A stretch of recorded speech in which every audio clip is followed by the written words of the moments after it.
양도가액이 실거래가액이면 취득가액도 실거래가액이 따라야 돼요. 올해도 이거 시험에 나왔던 말인데 양도가액이 실거래면 취득가액도 실거래다. 이렇게 나와 있고요.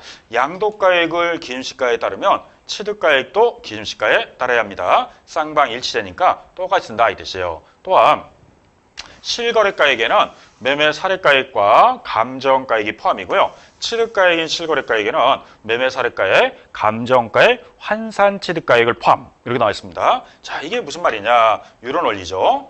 만약에 양도 당시 실거래가 확인이 안 된다. 이게 확인이 안 돼요. 근데 취득 당시 실거래를 확인된다. 그러면 확인이 되는 쪽은 실거래를 하고요. 확인이 안 되고 인정할 수 없다. 그러면 그 부분만 추계조사하는 거예요. 그러면 실거래가액이 확인이 안 됐으니까 매매 사례가액을 씁니다. 그 매매 사례가액과 취득가액은 실거래가액을 하고 그 매매 사례가액이 없다. 그러면 감정가액과 실거래가액을 해요. 그러면 확인이 되는 쪽은 계속 실거래를 하고 확인이 안 되는 쪽만 추계조사한다 이 뜻이에요. 도저히 감정가액도 없다. 그러면 기준시가로 하면 자동적으로 취득가액도 기준시가가 돼야 돼요. 왜냐면 이게 실거래가액이 있다고 해서 양도가액은 기준시가, 취득가액은 실거래 이렇게는 맞춰주진 않습니다. 만약에 양도가액이 기준시가면 취득가액이 또 바로 기준시가가 된다. 이렇게 쌍방일치를 쓰기 때문에 실거래가액이면 실거래가액, 기준시가면 기준시가다. 이렇게 표현하고 있습니다. 자, 반대로 표현해볼까요? 자, 이번에는 반대로 양도가액은 실거래가액이 확인되는데 취득가액은 너무 오래돼서 실거래가액이 없다. 그러면 실거래가액인 취득가액이 확인이 안 됐으니까 이쪽만 추계조사하면 되면 됩니다. 첫 번째는 매매 사례가액을 하는데 이 실거래가액과 매매 사례가액을 비교해서 양도 차익을 구하고 매매 사례가액도 없으면 감정가액과 실거래가액을 비교해서 이 양도 차익을 구하면 되고요. 또 감정가액도 없다 그러면 환산가액과 실거래가액을 비교해서 양도 차익을 구합니다. 그래도 도저히 없다 그럼 기준시가 쓰지 않고요. 이게 기준시가일 때 기준시가입니다. 이렇게 해서 양도가액이 실거래가액이면 취득가액도 실거래 확인이 안 되면 이 매매 사례 감정 환산가액을 하고 도저히 없으면 기준시가를 한다. 이렇게 나와 있습니다. 자, 이게 양도가액, 취득가액 결정 방법인데 이게 쉬운 건 아니에요. 자, 이렇게 해서 우리 양도가액, 취득가액을 결정한 다음에 경비 처리는 어떻게 하느냐?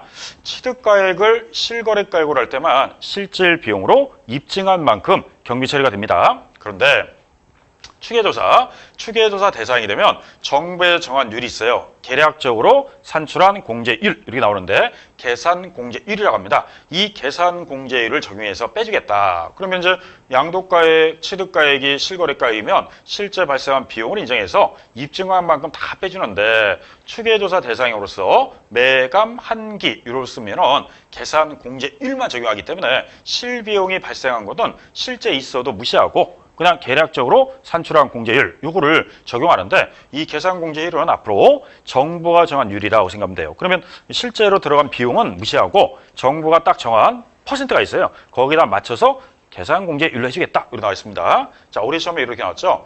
취득가액은 실거래가액이면 실비용, 즉 자본적 지출을 공제하고 경비를 인정하고 만약에 실거래가액이 확인된 데서 매매 사례가액을 했다. 매매 사례가액을 하면 계산공제율로 한다. 이렇게 나와 있습니다. 올해 요거 갖고 질문을 냈던 거예요. 자, 이렇게 해서 우리 두 가지 방식으로 하면 이제 양도 차익이 나옵니다. 자, 그리고 이제 요 실질 비용에는요, 자본적 지출이 있고 직접 양도 관련 비용이 있는데 이러한 비용은 필요 경비로 인정하겠다 이 뜻이에요. 그러면 경비 처리가 되기 때문에 이와 같은 경비는 입증을 하라 이 뜻이에요. 그러면 본인이 많이 입증할수록 경비를 많이 인정하니까 차익을 줄일 수 있습니다. 그러면은 매매계약서를 조작해서 세금 줄이는 게 아니라 경비 처리를 많이 해서 즉 입증을 많이 해가지고요 경비 처리를 해가지고 양도 차익을 줄이는 것도 하나의 절세 효과가 있습니다. 자, 그러면 여기에서 자본적 지출과 직접 양도 관련 비용 나와 있는데 자, 이거는 무슨 말이냐면 요겁니다.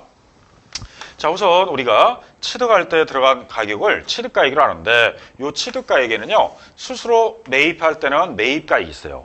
여러분들이 우리가 승계취득이라고 할 수 있죠. 그러면 매입가액이 있고요. 그 다음에 스스로 만들었으면 건설가액이라고 해서 신축한다 이런 말씀입니다. 그러면 건설가액으로 신축이 있고 그 다음에 상속과 증여받으면 정상적인 가격이다. 그래서 정상 가격이 있습니다.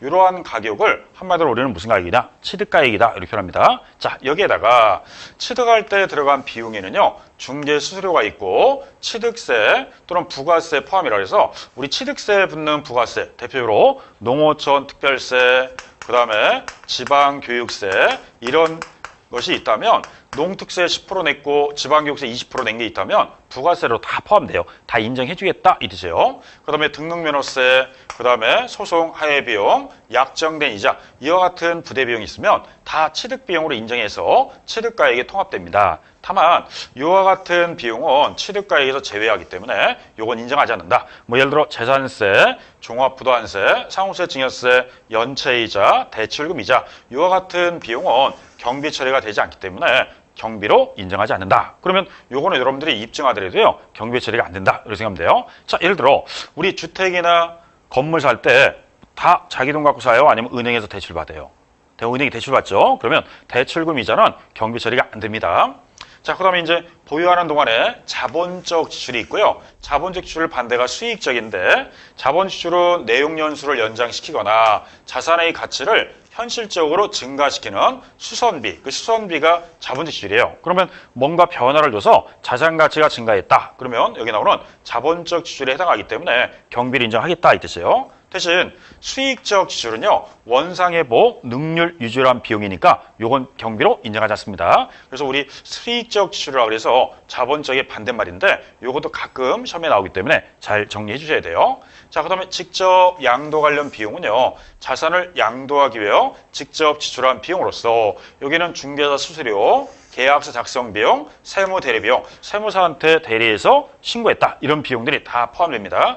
그리고 국민주택 채권, 토지개발 채권을 매각해서 손해본 차손도 경비 처리해주겠다 이 뜻이에요. 그리고 이제 간접 양도 비용을 해서 이사 비용 이러한 비용은 경비 처리가 되지 않습니다. 자, 이렇게 우리 기타의 필요 경비는요. 경비 처리에 포함되는 게 있고 필요 경비에 포함되는 게 있고 필요 경비에서 제외하는 게 있는데 포함되는 비용이 워낙 많다 보니까 나중에 암기할 때는요. 제외되는 쪽으로 암기할 거예요. 그러면 제외되는 쪽 요거를 잘 암기해 놓으시면 나중에 고를 때 조금 수월하게 고를 수 있습니다. 자, 그럼 이제 기타의 필요 경비는 이렇게 해서 우리 정리했는데 책에 보시면 44페이지까지 해서 자세하게 나와 있는데 그 44페이지에 나오는 양도가액부터 취득가액, 자본적 지출, 직접 양도 관련 비용 그 내용들을 한번 쭉 읽어보시고요. 최근에 또 개정돼서 신설된 것도 있습니다. 한 번 정도 읽어봐 주시고 다음에 우리 1, 2월 달 기본서 나갈 때 좀 더 자세하게 공부하도록 하겠습니다.